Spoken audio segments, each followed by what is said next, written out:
And welcome back as we take a look at the anniversary of the killing of former SACP Secretary General, the 30th anniversary of the death of former SACP General Secretary Chris Hani tomorrow. Hani was also a former ANC NEC member, as you know, and the Chief of Staff of its military wing, Umkhonto Sizwe.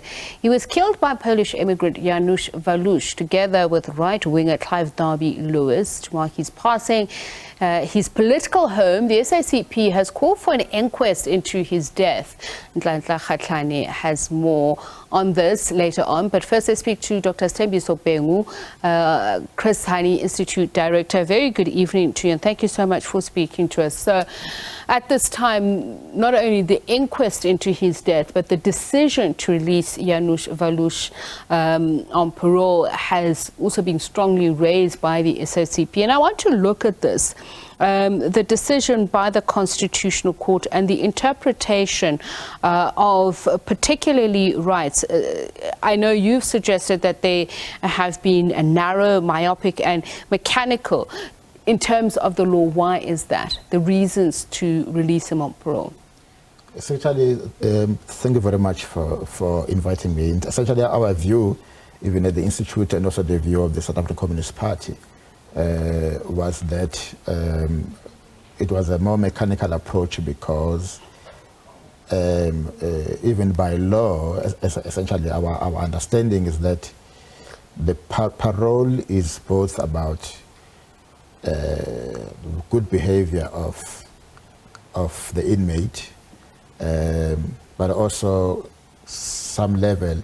Obviously, it's not restitution per se because it can't happen, but in that level of remorse is also about being open to the victims.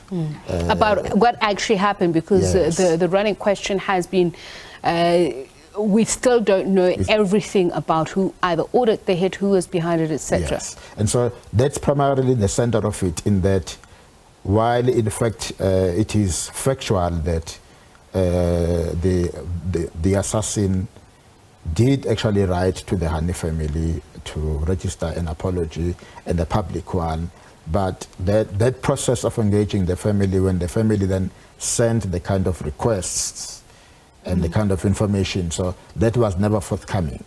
And so that is why, because the primary basis of the judgment to release Mr. Walus was based on that he has met all the conditions for parole, of which one of those conditions obviously is remorse.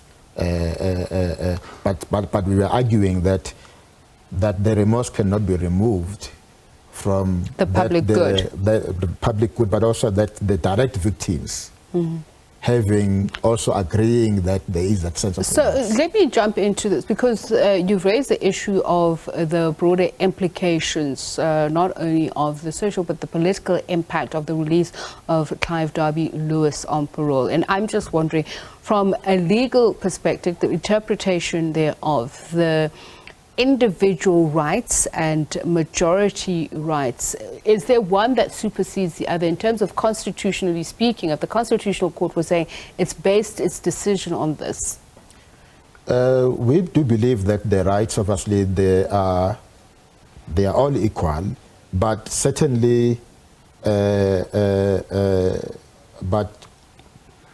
then rights obviously always come with responsibilities. Obviously, they come with limitations, and so it's specifically on the issue of how the law itself around the correctional services law, which is, by the way, a good innovation by the South African correctional services around how remorse is governed. Our argument primarily was that if you look at that law itself, we are not convinced that Mr. Walus met the conditions. And interested in terms of the democratic judicial services, has this particular judgment by the Constitutional Court created a precedent, you would say, and is it a negative or a positive one? Obviously, I'd imagine that you would say negative from whence you sit, but I'm just wondering, does it open the way for the laws to be rewritten particularly in terms of the interpretation of parole? Essentially, that was one of our biggest concerns, the fact that now there is a precedent that has been set around how then in the future the actual law on parole will then be interpreted. Now there's a case law that is established. And so what then happens in the future, especially, I mean, it's a different case where someone enters a shop and steals. Then when someone actually either then murders, rapes, kills, there's a direct victim that is involved.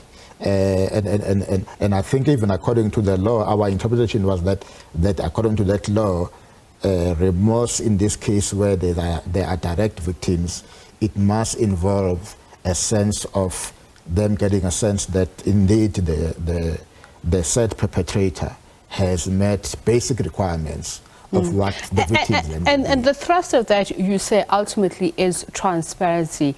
Is that underscored in the law when you look at the conditions for parole? Because then it was a constitutional court that made the judgment and wrote to the Minister of Justice, Ronald Damula, to say release this person. The processes that are undertaken to reach that point, is transparency a big part of it? Or was it just a matter of interpretation that he perhaps has achieved that goal? Clearly, in this case, it seems that the issue of transparency is not what the law then looks for. In this particular interpretation of the law, it's rather on the rights of the inmate, which is why then in the end, our argument is that it's a more mechanical approach. Whereas in this particular case, especially when it was an assassination of a political figure of the kind of prominence, and if we remember, the country was on a knife edge. It could have gone either way. And so the significance of it, not just in the narrow legal sense, but the whole future of the country was on a knife edge. Anything could have happened. And so the significance of this case, I think we believe that should have been looked more than just a narrow, just only look at the letter of the law, but also look at the actual implication of some sort of preventative justice, am I understanding you correctly? Thank you so much, Dr. Sthembiso Bhengu, Hani Institute Director, joining us to speak about that anniversary tomorrow.